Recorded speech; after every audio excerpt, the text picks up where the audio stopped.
একটি মহল বা যারা ষড়যন্ত্র করছে বাংলাদেশ জাতীয়তাবাদী দল, বাংলাদেশি জাতীয়তাবাদী শক্তির বিরুদ্ধে, একই সাথে দেশের স্বাধীনতা সার্বভৌমত্বের বিরুদ্ধে, তারা তাদের অবস্থান থেকে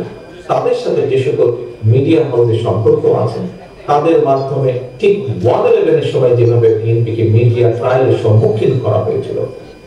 ঠিক একইভাবে এরকম একটি প্রেক্ষাপট তৈরি করার চেষ্টা তারা করছে। আপনারা যেমন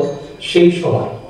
জনগণের কথা, স্বৈরাচারের সময় জনগণের কথা, বাংলাদেশ জাতীয়তাবাদী দলের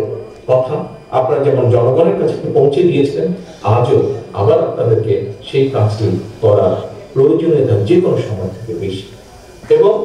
এইটি আপনারা মনে হয় করতে পারবেন একমাত্র আমরা যদি সকলে ঐক্যবদ্ধ, এবং এই কাজটি শুধু আপনারা করতেই পারবেন না, আমি দৃঢ়ভাবে বিশ্বাস করি এই কাজটি সবচেয়ে সুন্দরভাবে, সবচেয়ে সঠিকভাবে আপনারাই করতে পারবেন, আপনাদের পক্ষেই করা সম্ভব। এখানে একজন বক্তা বলেছেন নতুন ভোটার যারা, উনি একটি সংখ্যা বলেছেন এবং 45% হতে পারে নতুন ভোটার, যেটা কি তাদের কি চিন্তা ভাবনা, এগুলো আমরা এখন সঠিক জানি না। আমি তো মনে করি এই যারা নতুন ভোটার, এদের কাছে যুক্তি তর্ক সকল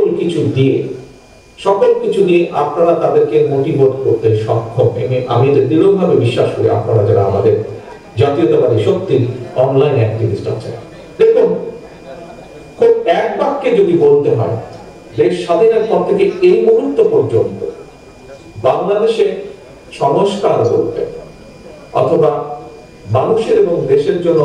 ভালো কিছু বলতে, সেটি আপনি স্বাস্থ্য খাত বলুন, সেটি আপনি কৃষি খাত বলুন, খাদ্য উৎপাদন বলুন, শিক্ষা বলুন, ইন্ডাস্ট্রি বলুন,